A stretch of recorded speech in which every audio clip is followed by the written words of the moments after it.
Welcome back to my channel Shubh byte. So guys iOS 18.4 का जो अगला अपडेट है यानी iOS 18.4.1 जो कि एक bug fixes and security update होगा।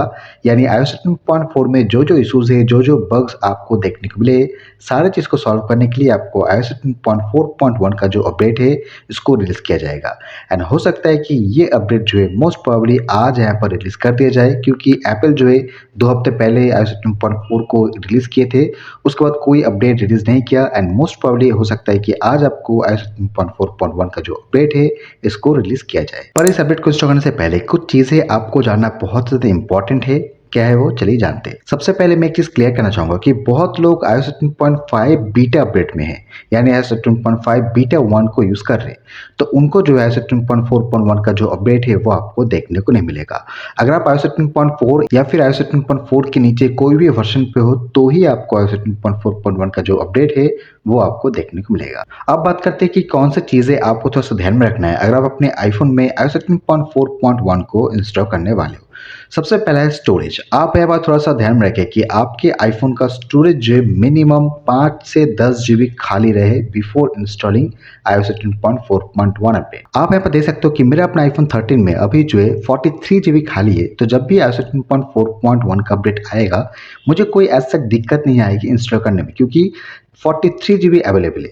लेकिन हो सकता है कि आपके केस में 43 ना हो, ये 30 भी हो सकता है, 20 भी हो सकता है और 10 भी हो सकता है, तो भी आपको काम जो है चल जाएगा। लेकिन अगर ये स्टोरेज जो अवेलेबल स्टोरेज है 5 जीबी के कम रहता है एंड यहाँ पर अगर iOS 18.4.1 का अपडेट का साइज 1 जीबी के ऊपर रहता है, तब क्या होता है कि क्योंकि आपका आईफोन का स्टोरेज कम है एंड जो आपका अपडेट का साइज है वो भी 1 जीबी के ऊपर है, तो कभी कभी स्टोरेज के इश्यूज की वजह से अपडेट जो है ठीक से नहीं होता है। इसलिए आप थोड़ा सा ध्यान में रखें कि आपका आईफोन का जो स्टोरेज है वो मिनिमम 5 से 10 जीबी खाली हो जब भी आप iOS 4.1 को इंस्टॉल कर रहे हो।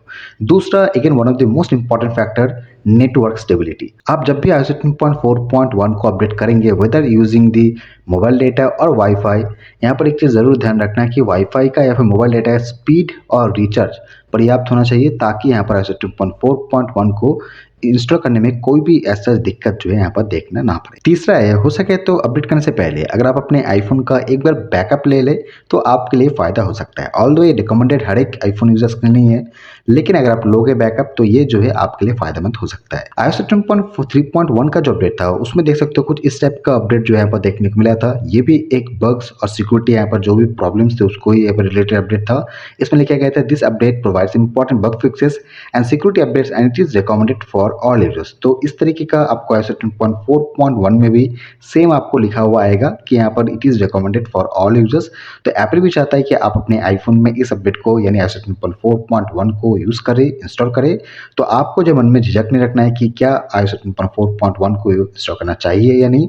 हाँ, एक चीज़ है कि अगर आपके पास थोड़ा सा पुराना आईफोन है यानी आईफोन 11 या फिर आईफोन 12 जो कि काफ़ी पुराना हो चुका है, तो आप जो यहाँ पर हो सकता है कि ये जो अपडेट आएगा 4.1 का, इसको अभी इंस्टॉल ना करके जब रिव्यू वीडियो आएगा जिसमें proper battery life, performance, bugs, issues है या नहीं इसके बारे में डिस्कस करूंगा, तो हो सकता है कि रिव्यू वीडियो देखने के बाद आप जो है अपने आईफोन में iOS 4.1 को इंस्टॉल करो तो आपके लिए फायदेमंद हो सकता है। But that is for old iPhone.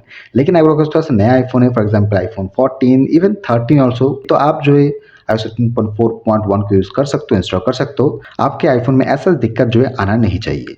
अगला चीज़ है battery health drop. Battery health drop एक ऐसा इशू है जो कि हर एक स्टेबल या फिर ऑफिशियल अपडेट के बाद देखने को मिलता है।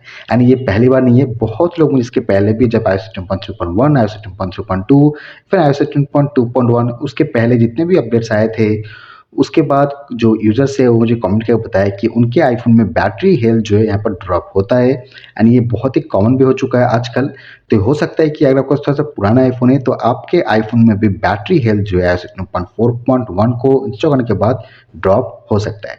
तो इस चीज़ को भी थोड़ा सा ध्यान में रखिएगा। साथ साथ iOS 10.3.1 में ये भी पता चल गया था कि जो परफॉर्मेंस है और जो हीटिंग है वो बढ़ चुका था, एंड उसी को सॉल्व करने के लिए iOS 10.3.2 अपडेट को यहाँ पर जो प्रोवाइड किया गया था।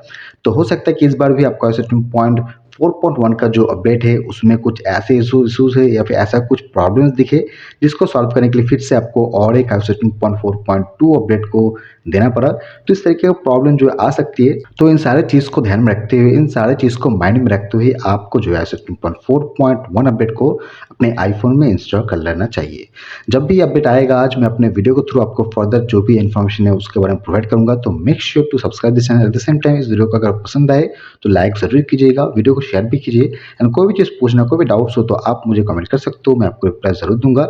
This was all about A video जहाँ पर iOS 17.4.1 को अपडेट करने से पहले कौन सी चीज़ ध्यान में रखना है, कौन सी चीज़ें आपको नहीं करना है, इसके बारे में बताया। तो होपफुली आपको वीडियो कुछ इन्फॉर्मेटिव लगा होगा। तो please subscribe this channel, I will be more than happy.